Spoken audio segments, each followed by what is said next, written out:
ಅಂತಿಮ ವಿಧಿವಿಧಾನದ ಸಂಸ್ಕಾರವನ್ನು ಪರಮ ಪೂಜ್ಯರ ದಿವ್ಯ ಸನ್ನಿಧಾನದೊಳಗೆ ನಡೀತು. ಅವರೆಲ್ಲ ಪರಿವಾರದವರು, ಅವರ ಸುಪುತ್ರರಾದಂಥ ಚಂದ್ರಕಾಂತ್ ಪಾಟೀಲ್ ಅವರು ಹಾಗೂ ಮಲ್ಲಿಕಾರ್ಜುನ ಪಾಟೀಲ್ ಅವರು, ಎಲ್ಲ ಅವರ ಬಳಗದವರು ಬಂದಿದ್ದಾರೆ. ಮಧು ಪಾಟೀಲ್ ಅವರು ಬಂದಿದ್ದಾರೆ. ಅವರೆಲ್ಲರಿಗೂ ಮತ್ತೊಂದು ಸಲ ಅವರ ತಾಯಿಯವರು, ಅಕ್ಕ, ಎಲ್ಲ ಶರಣ ತಂದೆ ತಾಯಿಗಳು ಬಂದಿದ್ದಾರೆ. ಅವರೆಲ್ಲರಿಗೂ ಸಿರಿಮಠದ ಪರವಾಗಿ ಹಾರ್ದಿಕವಾದಂಥ ಸುಸ್ವಾಗತವನ್ನು ಚಪ್ಪಾಳೆ ತಟ್ಟಿ ನೇರವಾಗಿ ನಾವು ನೀವೆಲ್ಲರೂ ಪೂಜ್ಯರ ವಾಣಿಯನ್ನು ನಾವು ನೀವೆಲ್ಲ ಆಲಿಸೋಣ.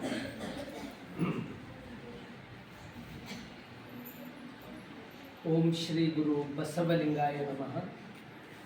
ಧರ್ಮಗುರು ಬಸವಣ್ಣನವರನ್ನು ಸ್ಮರಿಸಿಕೊಂಡು ಪಟ್ಟದೇವರೆಂದೇ ಖ್ಯಾತನಾಮರಾದ ಮಗ್ಗನಲಿಂಗ ಚಕ್ರವರ್ತಿ ಡಾಕ್ಟರ್ ಚನ್ನಬಸವ ಪಟ್ಟದೇವರನ್ನು ಸ್ಮರಿಸಿಕೊಂಡು ಎಲ್ಲ ಅಂತರಂಗದ ಶಕ್ತಿ ಮಾತೃ ಹೃದಯಗಳ ಪರಮ ಪೂಜ್ಯರ ಪಾದಕಮಲಗಳಿಗೆ ಭಕ್ತಿಪೂರ್ವಕ ಪ್ರಣಾಮಗಳನ್ನು ಸಲ್ಲಿಸಿ ಪ್ರಾರ್ಥನಾ ಸಮಾರಂಭದಲ್ಲಿ ಭಾಗಿಯಾಗಿರುವ ಎಲ್ಲರಿಗೂ ಭಕ್ತಿಪೂರ್ವಕ ಶರಣಾರ್ಥಿ. ಆತ್ಮೀಯ ಪ್ರೀತಿಯ ವಿದ್ಯಾರ್ಥಿಗಳೇ, ಇದು ಜೀವನ ಅಂತಕ್ಕಂಥದ್ದು ದೇವರು ಕೊಟ್ಟಂಥ ಅದ್ಭುತ ಕಾಣಿಕೆ ಇದೆ. ಇಲ್ಲಿ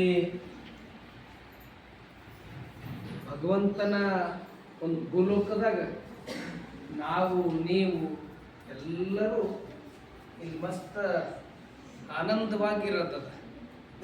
ಜೀವನ ಅಂದಲ್ಯಾಗ ಸುಖ ದುಃಖ ನೋವು ನಲಿವು ಎಲ್ಲವೂ ಇರ್ತದೆ.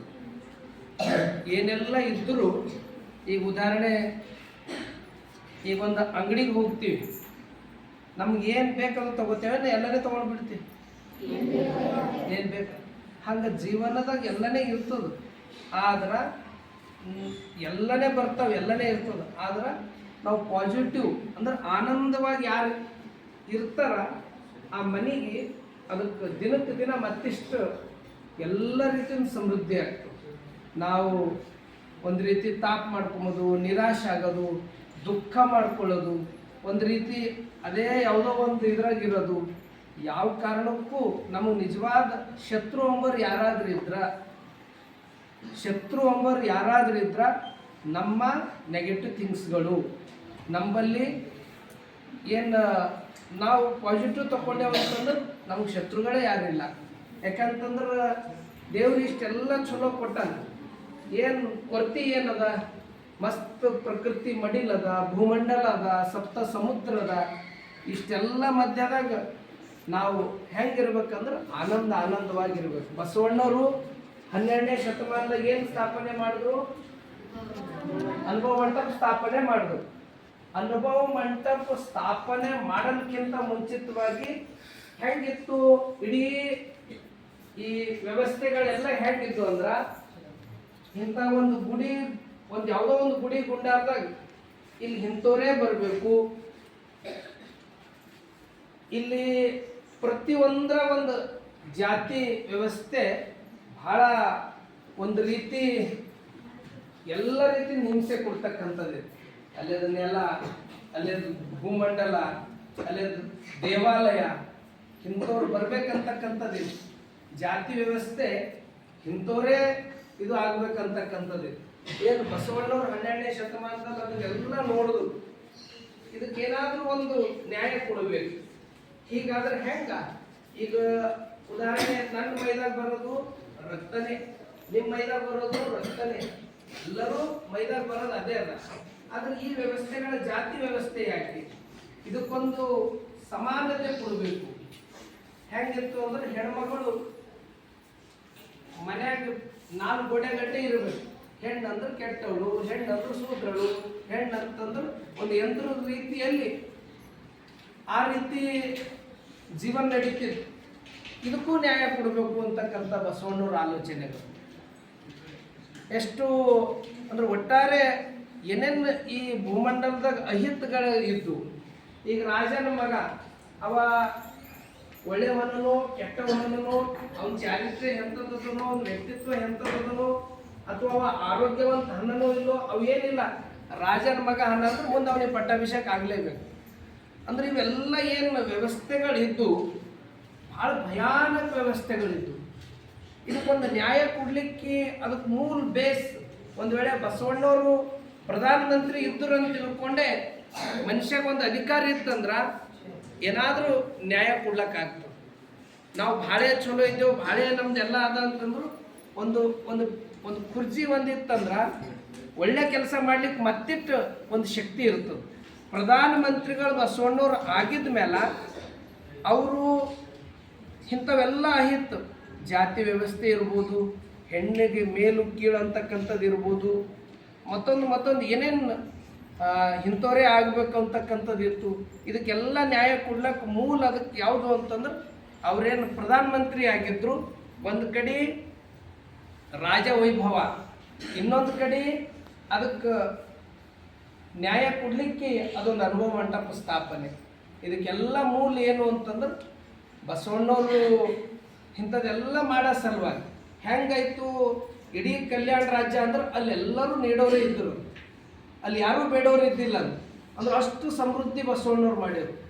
ಪ್ರತಿಯೊಬ್ಬರು ಕಾಯಕ ಮಾಡಬೇಕು, ಅವರು ಇವರು ಅಂತಲ್ಲ, ಸ್ವತಃ ಅವ್ರದ್ದೇ ಹೇಳ್ಕೊಂಡ್ರು.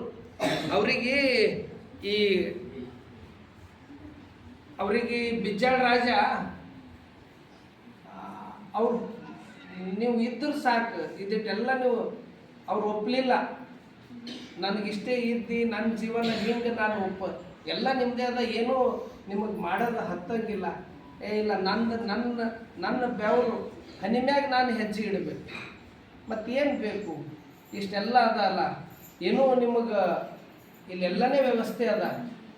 ಅದು ಒಪ್ಪಲಿಲ್ಲ ಬಸವಣ್ಣವ್ರು. ಬಸವಣ್ಣವ್ರು ಅಂದರು, ತಂದಿದ್ದು ತಗೊಂಡ್ರ ಅದು ಹಳಸಿನಂಗೆ, ಮಾವನ್ ತಗೊಂಡ್ರ ಅದು ತೊಂಗುಳ್ದಿದ್ದಂಗೆ.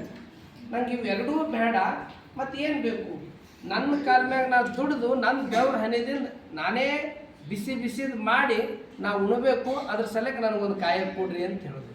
ಅಂದ್ರೆ ಕಾಯಕವೇ ಕೈಲಾಸ. ಇಲ್ಲಿ ಅಬ್ದುಲ್ ಕಲಾಂ ಅವ್ರು ಕೂಡ ಕಲಬುರಗಿ ಕಂಪು ಬಂದಾಗ ಅವ್ರು 5 ಸರ್ತಿ ಮಕ್ಕಳಿಗೆ ಘೋಷಣೆ ಮಾಡಿಸಿದ್ರು. ಅಂದ್ರೆ ಕಾಯಕ ಕೈ ಕೆಸರಾದರೆ ಬಾಯಿ ಮುಗಿಸು. ಅಂದ್ರೆ ನಾವು ಹೆಂಗೆ ದುಡಿತೀವಿ ಅಟ್ ನಮ್ಮಲ್ಲಿ ಬರ್ತದೆ. ಅದ್ರ ಸಲಕ್ಕೆ ಬಸವಣ್ಣವ್ರು ಅವು ಯಾವೂ ಬೇಡ ಅಂತ ಅವರು ಸ್ವತಃ ಅಲ್ಲಿ ಕರಣಿಕಾಗಿ ಲೆಕ್ಕಪತ್ರ ಅವ್ರ ಅಧಿಕಾರಿಗಳಾಗಿ ಅದರದೆಲ್ಲ ಅವ್ರ ಪ್ರತಿಭೆ ನೋಡಿಕೊಂಡೇ ಆ ಬಿಜ್ಜಾಳ ರಾಜ ಅವ್ರಿಗೆ ಪ್ರಧಾನಮಂತ್ರಿ ಮಾಡಿದ್ರು. ಅವ್ರು ಆ ಪ್ರಧಾನಮಂತ್ರಿ ಆಗಿದ್ದ ಮೇಲೆ ಏನು ವ್ಯವಸ್ಥೆಗಳೆಲ್ಲ ಇತ್ತಲ್ಲ ಅದನ್ನು ಬೇರೆ ಸಮೇತ ಅವರು ತೆಗೆದು ಅಲ್ಲಿ ಕಲ್ಯಾಣ ರಾಜ್ಯ ಒಂದು ರೀತಿ ಅಲ್ಲೆಲ್ಲರೂ ನೀಡುವರು ಉಂಟು, ಬೇಡುವರಿಲ್ಲದ ಕಾರಣ ಬಡವನಾದೆ. ಅಲ್ಲೆಲ್ಲ ನೀಡೋರು ಇದ್ರು. ಅಂದ್ರೆ ಯಾರು ಅಲ್ಲಿ ಪ್ರತಿಯೊಬ್ಬರು ದುಡಿಯೋರು, ಎಲ್ಲರೂ ಏನು ಬೇಕದು ಅಲ್ಲಿ ಬೇಡೋರೇ ಯಾರಿದ್ದಿಲ್ಲ. ಅಷ್ಟು ಸಮೃದ್ಧಿ ಬಸವಣ್ಣವ್ರು ಕಲ್ಯಾಣ ರಾಜ್ಯ ನಿರ್ಮಾಣ ಮಾಡಿದ್ರು. ಅವ್ರು ವಚನದಲ್ಲಿ ಹೇಳ್ತಾರೆ, ಇಡೀ ಅಲ್ಲಿ ಯಾರಿಗಾರ ಏನಾರ ತೊಂದರೆ ಆದ್ರೆ ಭಾಳ ತ್ರಾಸ ಮಾಡ್ಕೊತಿರು ಬಸವಣ್ಣವ್ರು. ಅವ್ರು ಹೇಳ್ತಾರೆ, ನಡೆಯಲ್ಲ ಅರಿಯದೆ ನುಡಿಯಲ್ಲ ಅರಿಯದೆ ಲಿಂಗವ ಪೂಜಿಸಿ ಫಲವೇನಯ್ಯ, ಅವರ ಸುಖವೇ ಎನ್ನ ಸುಖ, ಅವರ ದುಃಖವೇ ಎನ್ನ ದುಃಖ, ಕೂಡಲ ಸಂಗಮ ದೇವ ಶರಣರ ಮನ ನೊಂದರೆ ಆನು ಬೆಂದೆನಯ್ಯ. ಈ ವಚನ ತಾತ್ಪರ್ಯ ಅಂದ್ರ ಜನ್ಮ ಕೊಟ್ಟಂತ ತಾಯಿ ತಂದೆ ತನ್ನ ಮಕ್ಕಳಿಗೆ ಏನಾದರೂ ಸ್ವಲ್ಪ ತ್ರಾಸ ಆಯ್ತಂದ್ರ ಅವರು ಊಟನೇ ಮಾಡಲ್ಲ, ತಾಯಿ ತಂದೆನೇ ಮಾಡಲ್ಲ. ಅಂದ್ರೆ ನನ್ನ ಮಗನಿಗೆ ಹಿಂಗಾಯ್ತಲ್ಲ, ನನ್ನ ಮಗಳಿಗೆ ಹಿಂಗಾಯ್ತಲ್ಲ, ನನ್ನ ಮಗಂದು ಈ ರೀತಿ ಆಗ್ಬೇಕಾಗಿತ್ತು, ಏನೇನೋ ಅವ್ರದೇ ಆದಂಥ ಕನಸುಗಳು ಬೆಟ್ಟದಷ್ಟು ಮಕ್ಕಳ ಮ್ಯಾಗ ಅವರು ಕನಸು ಕಾಣ್ತಾರೆ. ಹಂಗ ಕಲ್ಯಾಣ ರಾಜ್ಯದಾಗ ಎಲ್ಲಾದರೂ ಪ್ರಾಣಿ ಪಕ್ಷಿ ಮನುಷ್ಯ ಸ್ವಲ್ಪ ಎಲ್ಲಾದರೂ ಆದರೂ ಬಸವಣ್ಣವ್ರಿಗೆ ಭಾಳ ತ್ರಾಸ ಆಯ್ತು. ಇಡೀ ಕಲ್ಯಾಣ ರಾಜ್ಯ ಯಾವಾಗಲೂ ಅದು ಹಸಿರು ಸಮೃದ್ಧಿ. ರಾಜರೆಲ್ಲ ಬಿಟ್ಕೊಟ್ಟು ಬೇರೆ ಬೇರೆ ರಾಜ್ಯದಿಂದ ಕಲ್ಯಾಣಕ್ಕೆ ಬರ್ತಿದ್ದರು. ಯಾಕಂದ್ರೆ ಇದು ಸಮೃದ್ಧಿ ಅದ, ಅಲ್ಲಿ ನೀಡೋರಲ್ಲ. ಇದು ಎಲ್ಲ ಕಡೆ ಭಾಳ ಒಂದು ರೀತಿ ಸಮೃದ್ಧಿ ಸಂಕೇತ. ಅಂಥ ಕಲ್ಯಾಣ ನೋಡ್ಲಿಕ್ಕಂತೆ ಎಷ್ಟೋ ಜನ ರಾಜರೆಲ್ಲ ಬರ್ತಿದ್ರು. ಅಂಥ ಬಸವಣ್ಣವ್ರು ಅಷ್ಟೆಲ್ಲ ಸಮೃದ್ಧಿ ಮಾಡಿದವರು. ಅವ್ರಿಗೇನೋ ಒಂದು ಪ್ರಸಂಗ ಬಂತು, ಅವ್ರ ಮ್ಯಾಗ ಒಂದು ಸುಳ್ಳು ಆರೋಪ ಮಾಡಿದ ತಕ್ಷಣ ಅವರು ತನ್ನ ಪ್ರಧಾನಿ ಪಟ್ಟವನ್ನು ತೆಗೆದು ಇನ್ನು ಮುಂದೆ ನನಗೆ ಇಷ್ಟು ದಿನ ಅವಕಾಶ ಕೊಟ್ಟಿದ್ದಕ್ಕೆ ನಾನು ಧನ್ಯನಾಗಿದ್ದೀನಿ. ತಕುಮಾಗೂ ನನ್ನ ಬಲ್ಲ ಆ ಇದು ನಾನು ಬ್ರಹ್ಮ ಪದವಿ ಅನ್ನೋಲ್ಲೇ ವಿಷ್ಣು ಪದವಿ ಅನ್ನೋಲ್ಲೇ ಆ ವಚನಗಳು ನಮ್ಗೆ ಏನೂ ಬೇಡ, ನಿಮ್ಮ ಶರಣರದೊಂದು ಸೇವಾ ಸಿಕ್ಕರು ಸಾಕು ಅಂತಕ್ಕಂಥ ಭಾವ ಬಸವಣ್ಣವ್ರದ್ದಿತ್ತು. ಆದ್ರೆ ಏನೋ ಒಂದು ತಂಡ ಇಷ್ಟೆಲ್ಲ ಬೆಳೆಲತ್ತದ, ಬೆಳೆಸ್ಯಾರ ಅಂತ ತಿಳ್ಕೊಂಡು ಇವ್ರಿಗೆ ಹೆಂಗ್ರ ಮಾಡಿ ಇಳಿಸ್ಬೇಕಂತ ಒಂದು ಕುತಂತ್ರಿಗಳದ್ದು ತಂಡ ಆ ರಾಜನ ಕಿವಿ ಊದಿ ಅವ್ರು ಕೇಳಿ ಬಸವಣ್ಣವ್ರಿಗೆ ಕರೆದ. ಬಸವಣ್ಣವ್ರದ್ದು ಅವ್ರದ್ದು ಸಂವಾದ ನಡೀತು. ಕೊನೆಗೆ ಅವ್ರು ಹೇಳಿದ್ರು, ಯಾವಾಗ ನನ್ನ ಮ್ಯಾಗ ವಿಶ್ವಾಸ ನಿಮ್ಮಲ್ಲಿ ಇಲ್ಲ ಅಂದ್ಮ್ಯಾಗ ನಾ ಈ ಕ್ಷಣದಾಗ ನಾ ಇಲ್ಲಿ ಇರಲ್ಲ ಅಂತ ನಿಮ್ಮ ಏನು ನೀವು ಅಧಿಕಾರ ಕೊಟ್ಟಿರಿ ನಾನು ತಪ್ಪಮಂಗಿಲ್ಲ ಅಂತ ಆ ಬಂಗಾರ ಕಿರೀಟ ತೆಗೆದು ರಾಜನಿಗೆ ಒಪ್ಪಿಸಿದ್ರು. ನೀವಿಲ್ಲದ ಕಲ್ಯಾಣ ರಾಜ್ಯದಲ್ಲಿ ಇದ್ದು ಇಲ್ಲಂಗೆ ಆಗ್ತದಂತ ರಾಜ ಮತ್ತೆ ದುಃಖಿದ್ದಲ್ಲ. ಆದರೂ ಅವ್ರು ಹೇಳಿದ್ರು, ಇಷ್ಟು ದಿನ ಅವಕಾಶ ಕೊಟ್ಟರೆ ನಾ ಧನ್ಯನಾಗಿದ್ದೀನಿ, ನಿಮಗಿಲ್ಲಂತೆ ಅವರಲ್ಲೇ ಬಿಟ್ಟು. ಅಂದ್ರೆ ಈ ಬಸವಣ್ಣವ್ರು ಯಾಕೆ ಇದೆಲ್ಲ ಹೇಳತ್ತಿದ್ದ ಇದ್ದಾಗೂ ಅಧಿಕಾರ ಇದ್ದಾಗೂ ಅವ್ರು ಆನಂದವಾಗಿದ್ದು, ಇಲ್ದಾಗೂ ಅವ್ರು ಆನಂದವಾಗಿದ್ದು. ಅಂದ್ರೆ ಜೀವನ ಮೌಲ್ಯ ಏನದ ಅಂದ್ರ ಎಲ್ಲವೂ ಇರ್ತಾವ, ಕ್ಷಣಿಕಷ್ಟೇ. ಅದಕ್ಕೆ ಇದು ಮಾಡ್ಕೊಂಡು ದುಃಖ ತಾಪು ನೋವು ಮಾಡ್ಕೊಂಬಂದು ನಮ್ಮ ಜೀವನ ಸಿದ್ಧಾಂತ ಅಲ್ಲ. ನಮ್ಮ ಜೀವನದ ಮೌಲ್ಯ ಅಂದ್ರೆ ಆನಂದ, ಸಮಾಧಾನ, ಶಾಂತಿ ಇರದೆ ಜೀವನ ಮೌಲ್ಯ ಅದ. ಅಂತ ಜೀವನವನ್ನ ಶರಣರು ನಮಗೆ ಕೊಟ್ಟಾರ. ಅದನ್ನ ಆ ಮಾರ್ಗದಲ್ಲಿ ಯಾರಾದರೂ ಇವರೆಲ್ಲ ಶರಣರು ಇಲ್ಲಿ ಏನು ಅದಾರ, ಇವ್ರು ಯಾರಾದರೂ ರಾಜವೈಭವ ಇತ್ತೇನು? ಅವ್ರು ಇರಸ್ತನ ಹೆಂಗಿದ್ರು ಅಂದ್ರ ಹೊರಗೆ ನೋಡ್ಲಕ್ ಬಡ್ತಾನೆ ಅಂತರಂಗದಿಂದ ಶ್ರೀಮಂತವನ್ನ ಹೊಂದಿದ್ರು. ಇವತ್ತಿನ ದಿನಮಾನಗಳಲ್ಲಿ ಎಲ್ಲ ಸೌಲಭ್ಯಗಳವ, ಎಲ್ಲ ಏನೂ ಕೊರತೆ ಇಲ್ಲ. ಆದ್ರ ಆನಂದ, ಸಮಾಧಾನ, ಶಾಂತಿ ಇದು ಎಲ್ಲೆಲ್ಲಿ ಹೆಚ್ಚಾಗ್ತದ ಅದು ನಿಜವಾದ ಶ್ರೀಮಂತಿಕೆ. ಅಂತ ಮನೆಗಳು, ಮನಸ್ಸುಗಳು ಎಲ್ಲರ ಆಗಲಿ. ಈಗ ನೀವು ಪರೀಕ್ಷಾ ಸಮೀಪ ಬಂದಂಗೆ ಟೆನ್ಷನ್ ಮಾಡ್ಕೊಂಬೋದಲ್ಲ. ಇಷ್ಟು ದಿನ ಮಸ್ತ್ ಅದ್ರ ಸಿದ್ಧತೆ ಮಾಡಿರಿ, ಎಷ್ಟೋ ಎಕ್ಸಾಮ್ಗಳು ಕೊಟ್ಟಿರಿ. ಈ ಕೊನೆ ಗಳಿಗೆ ಮಸ್ತ್ ಆನಂದವಾಗಿ ಕೊಡೋದು. ಯಾರು ಟೆನ್ಷನ್ ಮಾಡ್ಕೋತಾರ ಪೇಪರ್ ಚಲೋ ಹೋಗಿದ್ದು ಮತ್ತೆ ನಾವು ಕೆಡಿಸ್ಕೋಬೇಕು. ಟೆನ್ಷನ್ ಮಾಡ್ಕೊಂಡ್ರೆ ಚಲೋ ಹೋಯ್ತದ, ಮಾಡ್ಕೊಳ್ಳೋದು ಚಲೋ ಐತೆ. ಯಾರು ಆ ರೀತಿ ಹೇಳ್ತೀರಿ ಅವರು ನಿಮ್ಮ ತಾಯಿ ತಂದೆ ಅಪ್ಪೂರ್ದು ಸಂಕಲ್ಪ ಈಡೇರಿಸಿದಂಗೆ ಆಗ್ತದ. ಆ ದಿಶೆಯಲ್ಲಿ ಸಮಾಧಾನ, ಶಾಂತಿಯಿಂದ ಎಲ್ಲರೂ ಇರಬೇಕಂತಕ್ಕಂಥ ಮಾತನ್ನು ತಿಳಿಸಿ, ಈಗಾಗಲೇ ನಮ್ಮ ಬಾಬು ಸರ್ ಅವರು ಪಾಟೀಲ್ ಮನೆತನ ಭಾಲ್ಕಿ ಮಠದ ಬಗ್ಗೆ ಅವ್ರು ಬಹಳ ಆ ರೀತಿ ಆ ಮಠ ಏನು ಬೇರೆ ಇಲ್ಲ, ಪಾಟೀಲ್ ಮನೆತನ ಏನು ಬೇರೆ ಇಲ್ಲ ಅಂತಕ್ಕಂಥ ಭಾವನೆ ಇಡೀ ಅವ್ರ ಮನ್ಯಾಗ ಹೋದ್ರು ಅಲ್ಲಿ ಒಂದು ರೀತಿ ಒಂದು ಪಾಸಿಟಿವ್ ಅದ. ಅದಕ್ಕೆಲ್ಲ ಕಾರಣ ಏನು ಅಂದ್ರೆ ಅವರೆಲ್ಲ ನಡ್ಕೊಂಡಿದ್ರು. ಅವ್ರ ವಿಚಾರ ಲಕ್ಷ್ಮೀಬಾಯಿ, ಹನುಮಂತರಾವ್ ಪಾಟೀಲ್ ಮತ್ತು ಇಡೀ ಅವ್ರ ಪಾಟೀಲ್ ಪರಿವಾರ ಎಲ್ಲರ ನೀವು ಇಲ್ಲಿ ಕೂತವ್ರು ನೋಡ್ರಿ, ಎಲ್ಲ ಮುಖದ ಪ್ರಸನ್ನತೆ ಅದ. ಅವರೆಲ್ಲ ತಾಯಿಂದಿರು, ಅಣ್ಣೋರು, ಇಲ್ಲಿ ಮಕ್ಕಳು ಎಲ್ಲರ ಮ್ಯಾಗ ಅದಕ್ಕೆ ಕಾರಣ ಏನು ಅಂತಂದ್ರೆ ಮಠದ ಆಶೀರ್ವಾದ. ಮತ್ತು ಮಠದ ಆಶೀರ್ವಾದ ಪ್ರಕಾರ ಅವ್ರು ನಡ್ಕೊಂಡ ಅದು ವಿಶೇಷ. ಅವ್ರ ಮನೆಗೆ ಎಲ್ಲ ರೀತಿನೂ ಅದಕ್ಕೆ ನೂರಾರು ಇಲ್ಲಿ ಕಲ್ತವ್ರು ಎಲ್ಲರೂ ಆ ಮನೆಗೆ ಹೋಗೋದೆ. ನನಗೆ ಹೇಳ್ಕೊಂಡೆ ನಾವು ಸಣ್ಣದಾಗೆಲ್ಲ ಹೋಗೋದು. ಅಂದ್ರೆ ಆ ರೀತಿ ಒಂದು ಸಂಬಂಧ ಪಾಟೀಲ್ ಮನೆತನಕ್ಕೂ ಭಾಲ್ಕಿ ಮಠಕ್ಕದ. ಅವರೆಲ್ಲರೂ ಒಬ್ಬರಿಗಿಂತ ಒಬ್ಬರು ಅವರು ಒಳ್ಳೆ ಶಿಕ್ಷಣವಂತರು, ಗುಣವಂತರು, ಆರೋಗ್ಯವಂತರು. ಅವ್ರ ಮನೆತನದಾಗ ಎಲ್ಲದೂ ಒಳ್ಳೆಯದದ. ಇನ್ನೂ ಹೆಚ್ಚೆಚ್ಚು ಅವರು ಮನೆ ಮನಸ್ಸು ಇನ್ನೂ ಹೆಚ್ಚೆಚ್ಚು ಬೆಳಗಲಿ. ಅವ್ರದ್ದೇನೇನು ಸಂಕಲ್ಪಗಳವ ಅವ್ರೆಲ್ಲ ಈಡೇರಲಿ. ಮುಂದಿನ ಮಕ್ಕಳೆಲ್ಲ ಅವ್ರಿನ್ನ ಚಲೋ ಚಲೋ ಬೆಳೆದು ಅವ್ರು ನಾಳೆಗೆ ಮುಂದೆ ಬರ್ತಕ್ಕಂಥ ದಿನಮಾನಗಳಲ್ಲಿ ಮುಂದೆ ಅವರೇ ಎಲ್ಲರಿಗೆ ನೆರಳು ಆಗಲಿ ಅಂತ ಶಕ್ತಿ ಬಸವಾದೀಶರು, ಪರಮ ಪೂಜ್ಯರು, ಇಡೀ ಪಾಟೀಲ್ ಮನೆತನ ಮೇಲೆ ಅದು ಶ್ರೀರಕ್ಷೆ ಅವ್ರ ಮನೆತನ ಮೇಲೆ ಇದೆ ಅಂತಕ್ಕಂಥ ಮಾತನ್ನು ತಿಳಿಸಿ, ತಾಯಿಯವ್ರ ಲಿಂಗೈಕ್ಯ ಆದಾಗ ನಾನು ಹೋಗಿದ್ದೆ. ಅಂತಿಮ ಸಂಸ್ಕಾರ ಮುಗಿಸಿ ಮತ್ತೆ ಇವತ್ತು ಅಪ್ಪೋರು ಅವರಿಗೆ ಅವ್ರ ಮನೆಗೆ ಹೋಗಿ ಬಸವ ಕಲ್ಯಾಣಕ್ಕೆ ಹೋಗಿ ದಾರಿಗಿನ ಮತ್ತೆ ವಾಪಸ್ ಆಗಿ ಇಲ್ಲಿ ಬಂದು ಎಲ್ಲ ಕಾರ್ಯಕ್ರಮ ಮುಗಿಸ್ಕೊಂಡು ಆ ಕಾರ್ಯಕ್ರಮ ಬೀದರು ಮತ್ತು ಮನೆಗೆ ಮುಗಿಸಿ ಅವ್ರು ಹಾಗೆ ಹೋಗ್ತಾ ಇದ್ರು. ಇದು ಹೇಳಿದ ತಕ್ಷಣ ಇಲ್ಲಿ ಬಂದಲ್ಲೆಲ್ಲ ಪಾತ್ ಪೂಜೆ ಆಯಿತು. ನಾವು ಮನೆಗೆ ಹೋಗಿ ನೀವು ಬರಬೇಕು ಅಂತಂದಾಗ ಅವರೆಲ್ಲ ಭಾಳ ಭಕ್ತಿ ಶ್ರದ್ಧೆಯಿಂದ ಬಂದಾರ. ಇಲ್ಲೊಂದು ಹಿಂದೆ ಒಂದು ಕಾರ್ಯಕ್ರಮ ಮಾಡಿದ್ದೀವಿ ನಾವು, ಸಾಂಸ್ಕೃತಿಕ ಕಾರ್ಯಕ್ರಮದಿತ್ತು. ಅಪ್ಪೋರಿಗೆ ಅತೀ ಖುಷಿ ಆಯ್ತು ಗೊತ್ತಿದ್ದೆ. ನನಗಂತೂ ಅಪ್ಪರ ಖುಷಿ, ನಾನು ಬಯಸೋದು ಏನಾದರೂ ಇದ್ರೆ ಅಪ್ಪೋರ ತೃಪ್ತಿ, ಆನಂದ, ಅವ್ರ ನೆಮ್ಮದಿನೇ ನಾನು ಬಯಸ್ತೀನಿ. ಅಪ್ಪೋರಿಗೆ ನನಗೆ ನಾವು ಅವಕಾಶ ಕೊಟ್ಟಾರಲ್ಲ, ಅದು ಯಾವುದೋ ಜನ್ಮದ ಭಾಗ್ಯ ಅಲ್ಲ. ಅವರು ನಮ್ಮಲ್ಲಿ ಏನೂ ಅದು ಇದು ಇಲ್ಲ, ಅದು ಕೊಟ್ಟಾರ. ಅವ್ರದ್ದೆಲ್ಲೂ ಒಂದು ಸಣ್ಣ ಇದನ್ನು ಅವ್ರದ್ದು ಏನೇನು ಅವ್ರು ಯಾಕಂದ್ರೆ ಭಾಳ ಕಷ್ಟದಿಂದ ಇದೆಲ್ಲ ಬೆಳೆಸ್ಯಾರ. ಅದ್ರ ಸಲಕ್ಕೆ ಅಪ್ಪೋರ್ದು ಏನೇನು ಸಂಕಲ್ಪವ ಅವರೇ ಮಾಡ್ಲತ್ತಾರ, ಅವರೇ ಮಾಡ್ಕೊಂಡು ನಡೆದಾರ.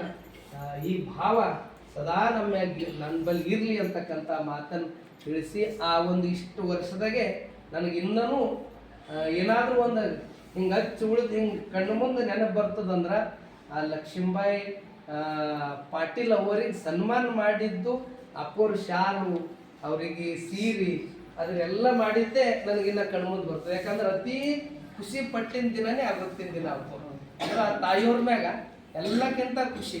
ಅಂದ್ರೆ ಗಲ್ಲೆಗಿಂದ ಎಲ್ಲ ಹಿರಿಯರಿಗೆ ನಾವು ಕರೆದಿದ್ದೀವಿ, ಎಲ್ಲರಿಗೆ ಕರೆದು ಇಲ್ಲೆಲ್ಲ ಅವ್ರು ಹೆಂಗ ಅಂದ್ರೆ ಅವರೆಲ್ಲ ಮನೆತನಕ್ಕೆ ಒಂದು ಅಪ್ಪೋರ್ದು ಬೆಳವಣಿಗೆ ಆ ಮನೇನು ಪಾಲ್ಕಿ ಮಠಕ್ಕೆ ಒಂದು ಶಕ್ತಿ ನೀಡ್ಯದ ಅಂತಕ್ಕಂಥ ಭಾವನೆ ನಮ್ಮೆಲ್ಲರೂ ಇದೆ ಅಂತಕ್ಕಂಥ ಮಾತನ್ನು ತಿಳಿಸಿ, ಮತ್ತೊಮ್ಮೆ ಇಲ್ಲೆಲ್ಲ ಆಗಮಿಸಿರ್ತಕ್ಕಂಥ ನಮ್ಮ ಚಂದ್ರಕಾಂತ್ ಪಾಟೀಲ್ ಅವರು, ಶಿವಕುಮಾರ್ ಪಾಟೀಲ್ ಅವರು, ಮಲ್ಲಿಕಾರ್ಜುನ್ ಪಾಟೀಲ್ ಅವರು, ಇವರು ವಜನಕನ್ ಅವರು, ಮತ್ತೆ ನಮ್ಮ ಮಧು ಪಾಟೀಲ್ ಎಲ್ಲರೂ ಬಂದಾರ. ಇನ್ನೂ ಯಾರು ಬಂದಿಲ್ಲ, ಇವಾಗ ಬರಬೇಕು. ಬಂದು ಅಂದ್ರೆ ಒಂದಿನ ಅದೊಂದು ನಿಯಮ ಇರ್ತದೆ, ಮಠದಾಗ ಇರೋದು ಪ್ರಸಾದ ತಗೊಂಬೋದು, ಅದೊಂದು ಸಿಸ್ಟಮ್ ಇರ್ತದೆ. ನಮ್ಮ ಎಲ್ಲೋ ಇಲ್ಲೋ ಬರ್ತಾರೆ, ನೀವೆಲ್ಲ ಬಂದಿದ್ದು ಖುಷಿ ಆಗ್ಯದ. ಹಾಂ, ನಮ್ಮ ಡಾಕ್ಟರ್ ಸಾಹೇಬ್ರ ಮಗ ಚೆನ್ನಬಸವ, ನಮ್ಮ ಮಠದ ಮತ್ತೆ ನಾಗರಾಜು, ಅವರಿಬ್ಬರು ಭಾಳ ವಿದ್ಯಾರ್ಥಿ ಜೀವನ ಆದರ್ಶ ರೀತಿಯಿಂದ ಅವರು ಸದ್ಬಳಕೆ ಮಾಡ್ಕೊಂಡಾರ. ಈಗ ಅವ್ರು ಒಂದು ಹಂತಕ್ಕೆ ಬಂದಾರ. ಈಗ ಅವ್ರು ಗಳಿಕೆ ಚಲೋ ಆಗ್ಯದ, ಈಗ ನಾಗರಾಜು ಚಲೋ ಆಗತ್ತ ಎಲ್ಲ ರೀತಿಯಿಂದ. ಈಗೇನದ ನೋಡ್ರದು ಟೋಟಲಿ ಮನೆ ತಂದಾಗ ಅಂದ್ರೆ ಈಗೆಲ್ಲ ನೋಡಿ ಆನಂದ ಪಡೋದು. ಈಗ ಮದುವೆ ಮಾಡೋದು, ಸದ್ಯರು ಬರೋದು, ಹಳದೇವ್ರು ಬರೋದು, ಇವೇ ಅವ ಊಟ ಮುಂಡ ಎಲ್ಲ. ಇನ್ನೂ ಅವ್ರ ಬಳಿ ಎಲ್ಲ ರೀತಿಯಿಂದ ಅದು, ಯಾಕಂದ್ರೆ ಮಠದ ಆಶೀರ್ವಾದ ಅವ್ರ ಪೂರ್ತಿ ಅವ್ರ ಮನೆ ತಂದಾಗೆಲ್ಲ ಹೇಳತ್ತಿರಲ್ಲ. ಅಪ್ಪೋರು ನಮಗೆ ಕಿವಿ ಹಿಡ್ದಾರ, ಅಪ್ಪೋರು ನಮ್ಗೆ ಹೊಡೆದಾರ. ಅಂದ್ರೆ ಅಪ್ಪೋರ ಇವ್ರ ಮನೆಗೆ ಇದ್ದು, ಇವ್ರ ಮನೆಗಿದ್ದು ಅವ್ರಿಗೆ ಅವ್ರು ಅಳ್ಬೇಕಲ್ಲ, ಅಪ್ಪರೇ ಹೇಳ್ತಿದ್ರು. ಅಂದ್ರೆ ಇದು ನಿಜವಾದ ಆ ತಾಯಿ ಹೃದಯ ಅನ್ನೋದು ಏನದಲ್ಲ, ಅದು ಎಲ್ಲಾದ್ರೂ ನಾವು ನೋಡ್ತೇವೆ. ಪೂಜೆ ಡಾಕ್ಟರ್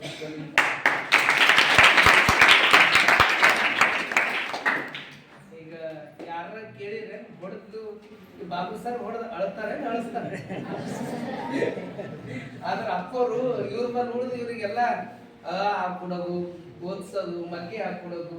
ಅವ್ರು ಶಶಿಕಲಾ ಅವ್ರ ಇವತ್ತು ನಮ್ಮ ಮನೆಗೆ ಏನಾದರೂ ಸರ್ಕಾರದ ನಮ್ಮ ಮನೆಯಾಗ ಅನ್ನ ಅದ ಅಂದ್ರೆ ಅದಕ್ಕೆ ಬಾಲ್ಕಿಯ ಮಠನೇ ಅದಕ್ಕೆ ಮೂಲ ಕಾರಣ ಅಂತಕ್ಕಂಥ ಭಾವನೆ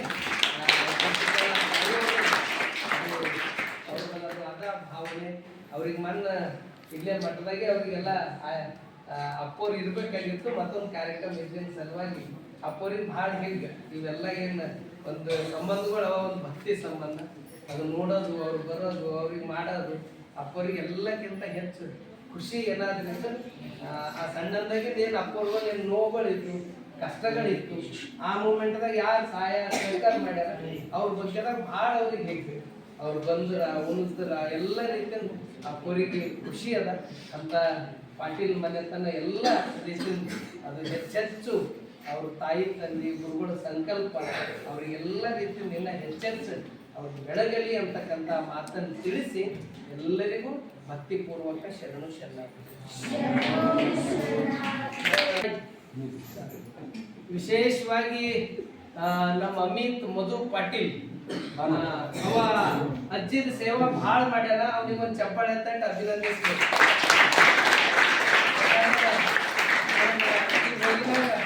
ನಮ್ಮ ನಾಗರಾಜ್ ಇರ್ತಕ್ಕಂಥ ನಿರ್ಮಲಾ ಚಂದ್ರಕಾಂತ್ ಪಾಟೀಲ್ ಅವರು ಹೇಳಿದ್ರು, ಭಾಳ ಅಂದ್ರೆ ಎಲ್ಲಕ್ಕಿಂತ ಹೆಚ್ಚು ಸೇವಾ ಮಾಡ್ಯಾನ ಅಂತ ಹೇಳಿದ್ರು. ನಾನು ನಿಮ್ಮ ಮುಂದೆ ಯಾಕೆ ನಿಂದ್ರಿಸಿದ್ರೆ ಅಂದ್ರೆ ನೀವು ಕೂಡ ಅಜ್ಜಿ, ಅಜ್ಜ, ತಾಯಿ, ತಂದೆ ಅವ್ರ ಸೇವಾ ನೀವು ಯಾರು ಮಾಡ್ತಿರಲ್ಲ ನಿಮಗೆ ಎಲ್ಲ ರೀತಿಯಿಂದ ಎಂಥ ಕಷ್ಟನೂ ದೂರ ಆಯ್ತವ, ಕಷ್ಟಗಳೇ ಬರಲ್ಲ. ಭಾಳ ಚಲೋ ಸೇವೆ ಮಾಡ್ಯಾರ. ಇವು ಒಬ್ಬ ಅಂತಲ್ಲ, ಇಡೀ ಮನೆಯಾಗ ಎಲ್ಲರೇ. ಈಗ ಇವರು ನಾಗರಾಜವ್ರು ಬೆಂಗಳೂರಿಗೆ ಇರ್ತಿರು, ಚನ್ನಬಸವ್ರು ಬೆಂಗಳೂರಿಗೆ ಇರ್ತಿರು, ಅಲ್ಲಿ ಅದು ಬಂದರೂ ಕೂಡ ಇವ್ರು ಮತ್ತೆ ಸೇವೆ ಮಾಡ್ತಿರು. ಕಾವ್ಯ ಮತ್ತೆ ಇಡೀ ಎಲ್ಲರೇ ಒಟ್ಟಲ್ಲಿ ಅವ್ರ ಮನೆ ತಂದಾಗ ಎಲ್ಲರೂ ಅಂದ್ರೆ ನಾವು ಇವೆಲ್ಲ ಯಾಕೆ ಹೇಳತ್ತೀನಿ ಅಂದ್ರೆ ನೀವು ಕೂಡ ನಿಮ್ಮ ಹಿರಿಯರ ಸೇವಾ ಮಾಡಬೇಕು. ಇದು ಯಾರು ಮಾಡ್ತಾರ ಅವ್ರಿಗೆ ಎಲ್ಲ ರೀತಿಯಿಂದ ಅದು ಸಮೃದ್ಧಿ ಆಗ್ತದ. ನಿಮಗೆ ಯಾವುದೇ ರೀತಿಯ ಕಷ್ಟಗಳು ಬರಲ್ಲ. ಅಂಥ ಶಕ್ತಿನೇ ಆ ಹಿರಿಯರ ಆಶೀರ್ವಾದ ಅದ ಅಂತಕ್ಕಂಥ ಮಾತನ್ನು ತಿಳಿಸಿ ಈಗೆಲ್ಲರೂ ಕೈ ಜೋಡಿಸಿ ವಚನ ಮಂಗಲ ಮಾಡ್ತಾರೆ. ಬಸವಣ್ಣನೇ ತಾಯಿ